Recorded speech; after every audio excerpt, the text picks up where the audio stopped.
there's a number of sort of issues going on with peak oil, and I wanted to bring it out just from just to focus solely on sort of the geology.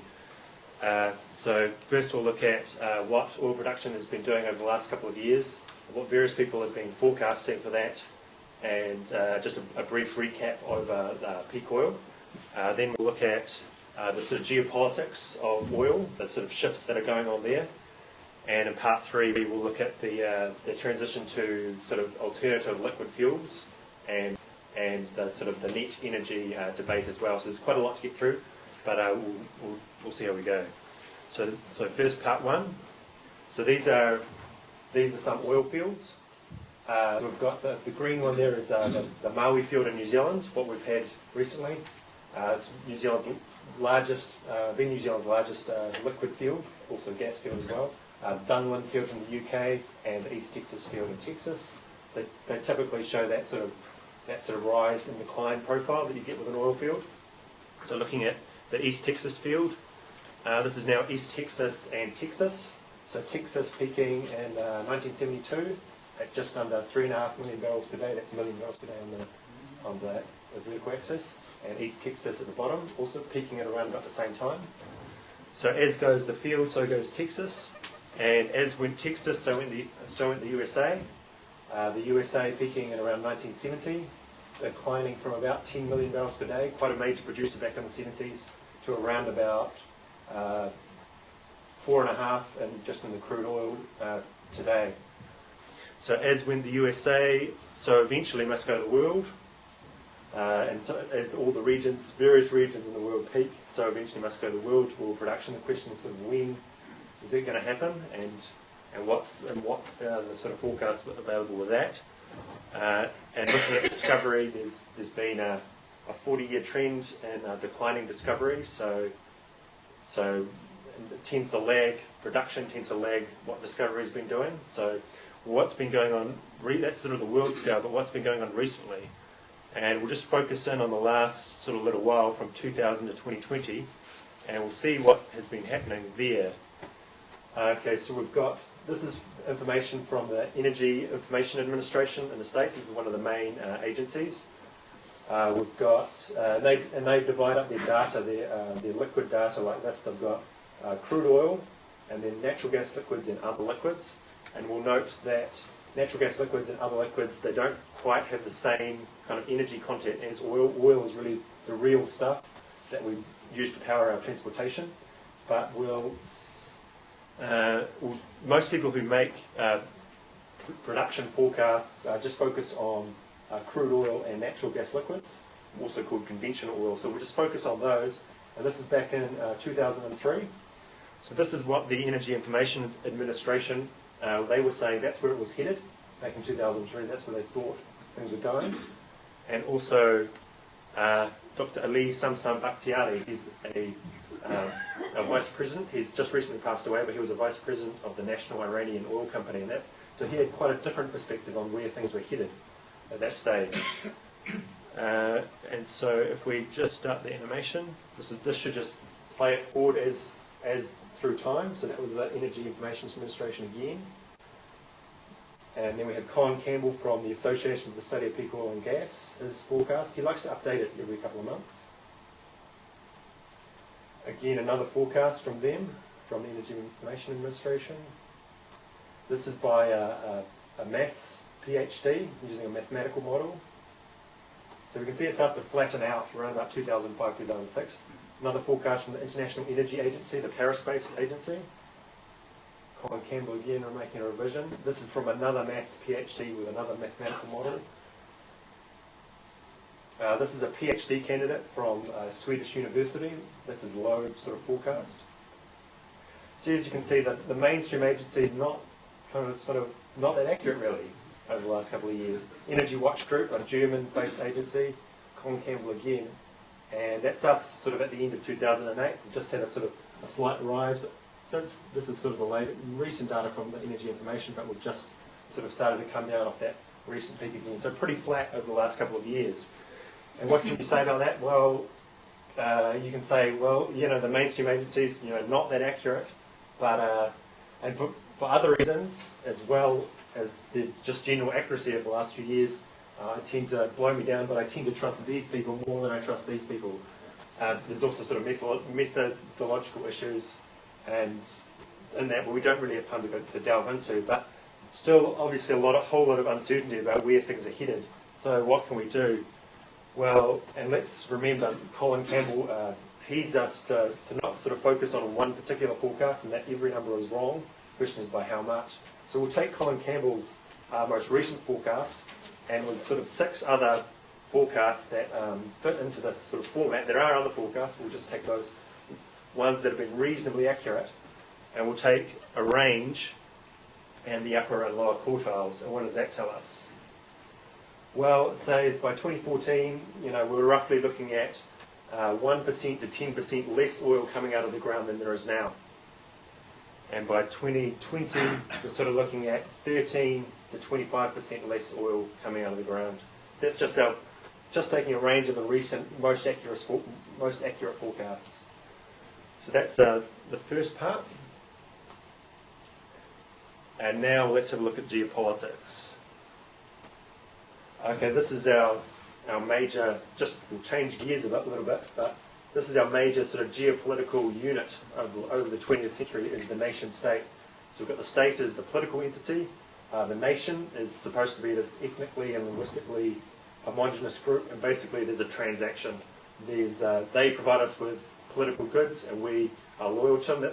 I'm sure we'll see that over the next couple of months here in New Zealand with the election campaign. And this is sort of epitomised by Herbert Hoover, the US president, his campaign slogan with a chicken in every pot, a car in every garage. Fortunately, when we have a car in every garage, we tend to have rising consumption of fuel. And so so we know if we think about how that the oil pie is going to decline, the next question is sort of how is the oil pie going to be divided up? And these countries in black are the next oil exporting countries. So these countries produce more oil than they consume, and there's oil left over to export to the grey countries, of course, which New Zealand is predominantly an oil importing countries. And so there's this concern that the oil exporting countries are consuming more and more of their own product and leaving less for us who are much further away from these major sources of oil. So enter Jeffrey Brown, who's an oil geologist from Texas. And so he sort of tried to conceptualize this, and he came up with what's called the export land model. And he sort of took a hypothetical exporting country, and let's say this exporting country produces, that's the blue line, 2 million barrels per day. It consumes 1 million barrels per day of itself, because often oil exporting countries subsidize their own consumption. For example, probably the worst example I can think of is Venezuela. Any guesses for how expensive petrol is in Venezuela?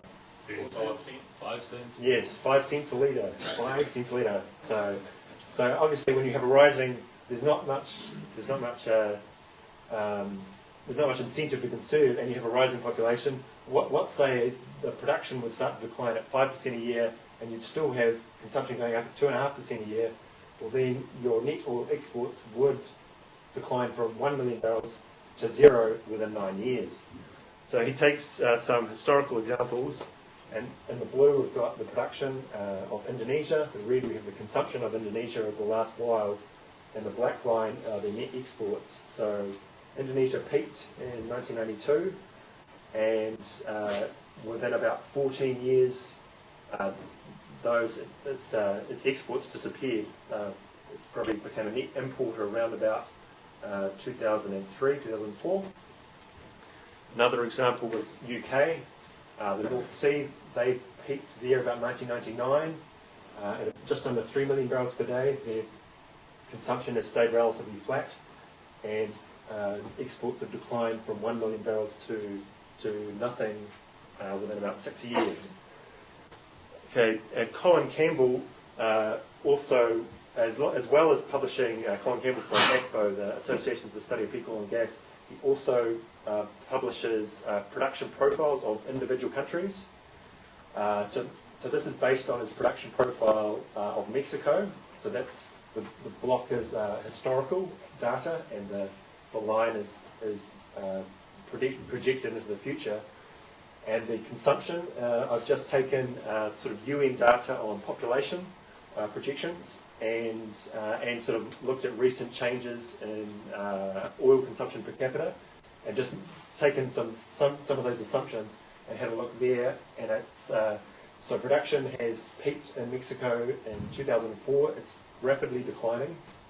It's got one major field in the Gulf of Mexico, Cantarell, and it looks like the net exports from Mexico will decline from about 2 million barrels per day to nothing within about, 9 years. So that's a little bit scary. But when we look at this is sort of the financial situation for how much revenue Mexico is generating. So that's Mexico's net exports. That's the projection forward. So we'll just then the green line is the price. That's historical price. Roughly, let's say we're at about $130 a barrel per day here, and the orange line is both of those multiplied together. So this is a rough estimate of how much revenue Mexico is getting. So as you can see, they're still going to be creaming it really for a while, but obviously this is going to be quite a problem for Mexico around about here, around about sort of the 2011, 2012. And this is a concern for two reasons. The main reason is that oil revenues make up about 30 to 40% of the Mexican state budget. So, well, what's going to happen to their budget?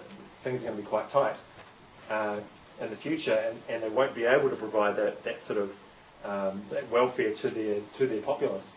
The other major concern is that as these companies are still getting all this revenue in, it can drive economic growth. That economic growth, if you accept the link, then to oil consumption, that increasing economic growth increases their domestic consumption. They consume more of their own product, and that leaves, of course, less export, which then leads to higher prices for us. So that's one of the positive feedbacks of that. Somewhat concerning, but then let's take a look at the big one. This is Saudi Arabia. This is the major oil exporter in the world. As you can see from the background picture, they're not riding their camels anymore, they're driving them around the Toyotas. That's part of the problem. And these are sort of just various examples. I've sort of surveyed various examples of where people think the production of Saudi Arabia is heading. So it's come down a bit from about just under 11. Net exports have come down recently from about 9 to just over 8. And consumption is increasing quite rapidly, because the projection is that the population of Saudi Arabia will go from 26 million people to 32 million people by 2020. And so if you just sort of take those assumptions, then the net exports fall from about 8 million barrels to around about 5 million barrels over the next sort of decade or so. So what happens with, well, so I just sort of rinsed and repeated with 42 net oil exporting countries just to see where they were, just to take sort of the whole survey of what the world export market might do. And that's not quite as bad as that if you assume that sort of extra production comes in from new places such as Brazil. But then there's still, so the production is sort of, for those countries in particular, fall from about 65 to about 55, and net exports from about 45 to around about 33 million barrels per day. When you compare this to our previous forecast, we had the sort of big blue line is what we've had for world production. So we've had that 1 to 10 and then that 13 to 25. When you look at sort of contrast those, the export situation may fall from about, instead of 1 to 10, we're looking more like 3 to 20. It's a lot more uncertain, of course, with all those assumptions. And then 15 to 45 in 2020. So it looks like the export market, and this is what's of concern mostly for countries like ourselves that are primarily importing countries, that's where it could head, as long as you take those assumptions. Now, I just made a historical comparison here. The red line is what happened in the last oil shock in New Zealand. So back in 1984, we were using about 20% less than we were using in 74. And obviously then it picked up.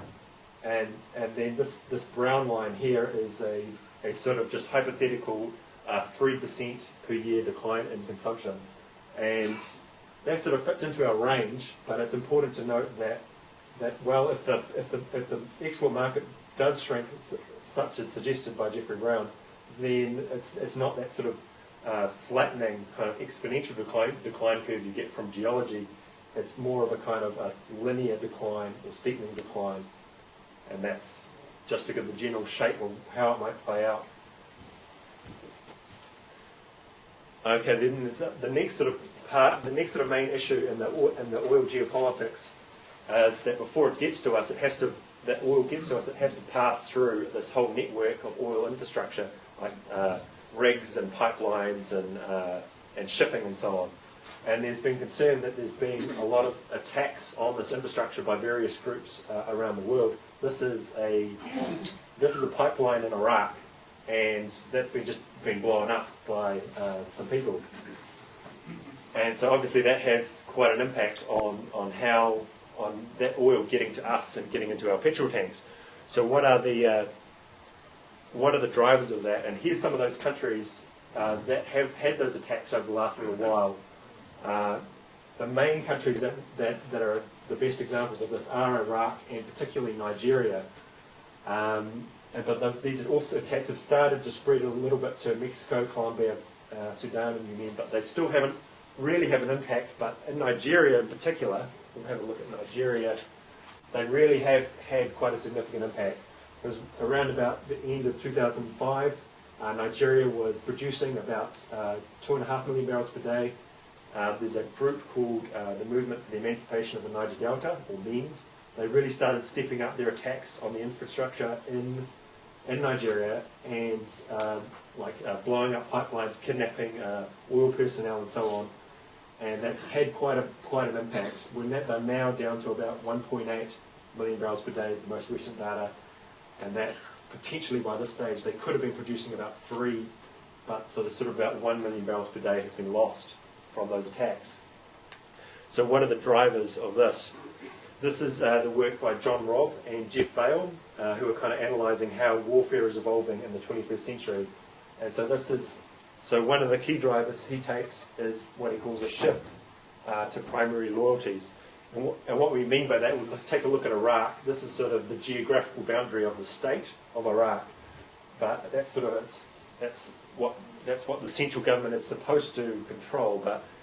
But this is more about where people's loyalties lie. And when the going gets tough, people tend to switch to their kind of ethnic or linguistic group.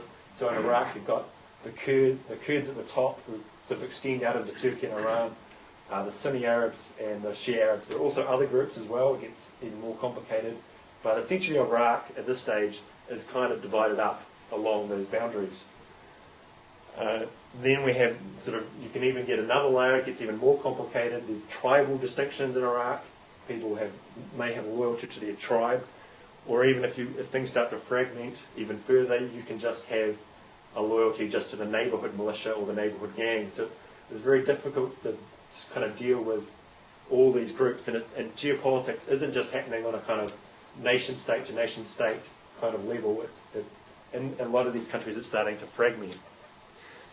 Another kind of driver is what he calls super empowerment in open source warfare. And to give an example of this, what I mean by super empowerment, this is a satellite map of an oil field in Iraq that I found on the internet after searching for 5 minutes. And just the chill factor here. So this kind of data is very, very available to anybody who really wants to and can get quite good intelligence. This kind of information would not have been available 10 years ago, but is available now. And when you get this fragmentation, this network of groups can be quite innovative. They can make decisions and they can pick up stuff a lot faster than necessarily a traditional military could. The next driver is what he calls the hollow state and open source warfare. The hollow state is about these groups may not necessarily want it. In sort of traditional guerrilla warfare, you had You had, like in the Cuban Revolution, where you had groups trying to overthrow the state. Now more of these groups are instead just trying to weaken the state and still operate within it. Probably the best example is of Hezbollah in Lebanon. Hezbollah just control basically southern Lebanon, and there still is a state there, but it's just weakened, and they basically have control. There's also a high return on investment for tax on oil infrastructure. I just read a few days ago that there's an oil company in Nigeria is paying a group $6 million a month to forgo attacking the infrastructure, and you can just tap these pipelines and sell this increasingly valuable substance as well. And the catalyst for this kind of evolution is scarce resources. At the end of last year, we had troubles in Burma, and it wasn't mentioned so much in the media, but the initial sort of spark for those sort of protests was an increase in the price of petrol. And Iran also tried to impose petrol rationing, and a lot of Iranians didn't like that, and that's how they reacted, by trashing, by rioting. So when you have that kind of we're entering a century of scarce resources. When you have that kind of catalyst, it can shift the primary loyalties, and it can drive that evolution where it makes these kinds of attacks more likely. And so I sort of see two options. There's sort of the option where the net exporting countries either try and take away the subsidies and try and reduce their consumption, but it could start to delegitimize them and drive that evolution. So that's kind of a possibility I see in the future, especially with Saudi Arabia having a large sort of Shia population as well, and the other major exporter, Russia, having the troubles in Chechnya. It's possible that these groups could adopt those kind of attacks, and these kind of things could have a significant impact on oil production and exports. Okay, changing gears once again, we'll now look at the sort of net energy scenario and alternative liquid fuels. Now, with alternative liquid fuels, there's a lot of various interacting issues which are quite interrelated and quite complex. But I think this main one here is this sort of idea of energy return on invested, which kind of captures a lot of that debate, and we'll focus on that. So, what is energy return on invested? You take an energy production process, and you add up all the sort of energy you get out of that process, and you divide it by all the energy you've invested into that process. So, with something like corn ethanol, you might take all the energy that went into planting the field, building the ethanol plant, running the ethanol plant, and transporting all the corn to it, and so on. And then that would be your denominator, and your numerator would be all the energy you get out of the ethanol plant. So you kind of get a ratio of what you're getting back for what you're investing in. And one of the principles of this, first we'll look at the EROI, or the energy returned on investment for oil. So obviously the start of oil, you just drilled a hole and it gushed out of the ground. Now in the sort of modern age of oil, you put these multi-million-dollar superstructures in the path of hurricanes, so it's a lot more expensive financially. It's also a lot more expensive in energy terms as well. So so Charlie Hall, who has done, he's looked at the sort of ratio for oil, and it's very kind of hard to. The trouble with this ratio is it's often very hard to assess this, but he's had a stab at it, and this is kind of his rough sketch of where it is, and so it has been declining. So as those fields are getting further and further out, or deeper, and so on, the amount of energy we're getting for the amount of energy we're putting into it has been declining. So, and along with that, this is a sort of a cost index. So this is just looking at financial data. This is set at 100 for 2000, and so now it's roughly, in 2008, it's roughly about twice as expensive to produce a barrel of oil as it was in 2000. So that, along with the energy costs, also the kind of the financial costs of that go hand in hand. That's from IHS Energy Consulting Company. So what we have with these liquid fuels, this is sort of one of the key points. We have the black line are are our oil, which seems to be declining, the US in 2005. The brown line, these are our alternatives. With the browns are our alternative hydrocarbons that we can make into liquid fuels, and the greens are our biomass, which we can make into liquid fuels as well, biodiesel and corn ethanol, possibly cellulosic ethanol here, and so on. And the blue are I've just put into for comparison our sort of renewable electricity sources when we look at that kind of energy balance of what we're getting.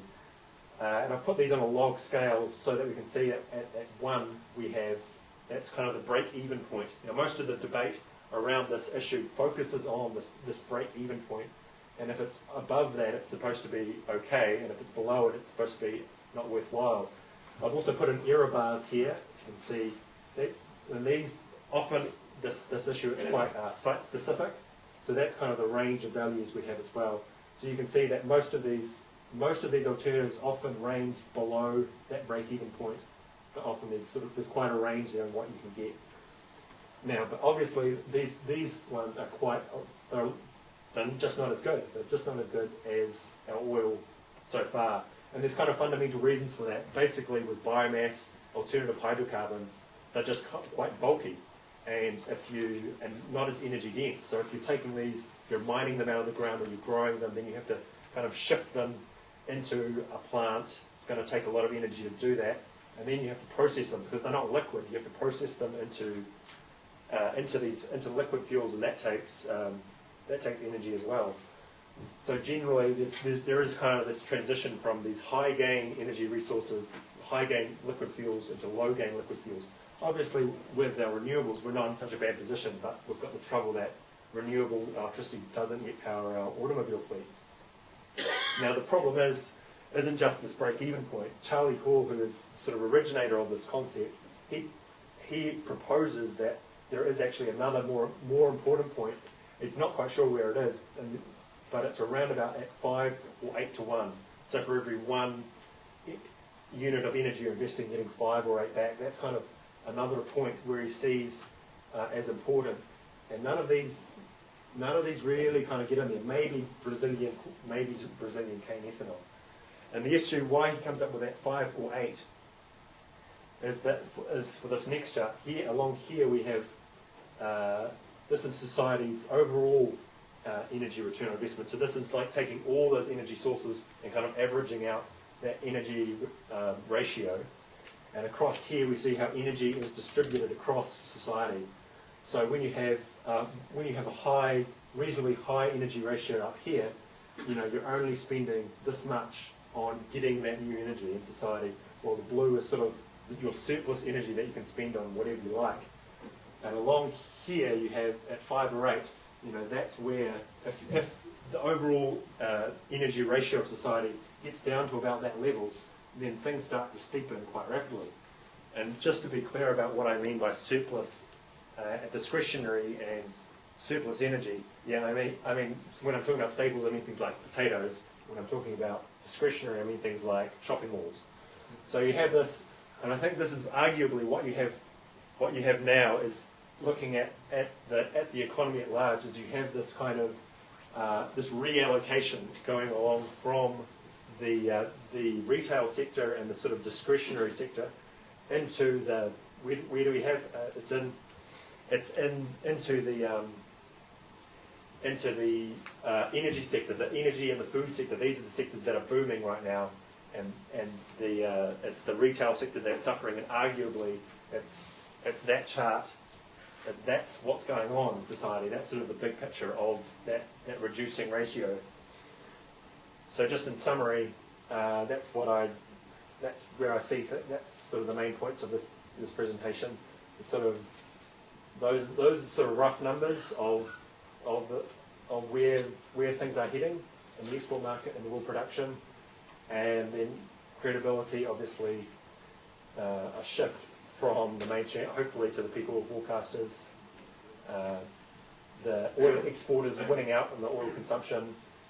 The state in general, it's going to have troubles with legitimacy and providing that welfare to society, and things shifting from perhaps a consumer economy where it's more about retail to a producer economy where it's more about what kind of energy can you bring to the table and what kind of production are you bringing.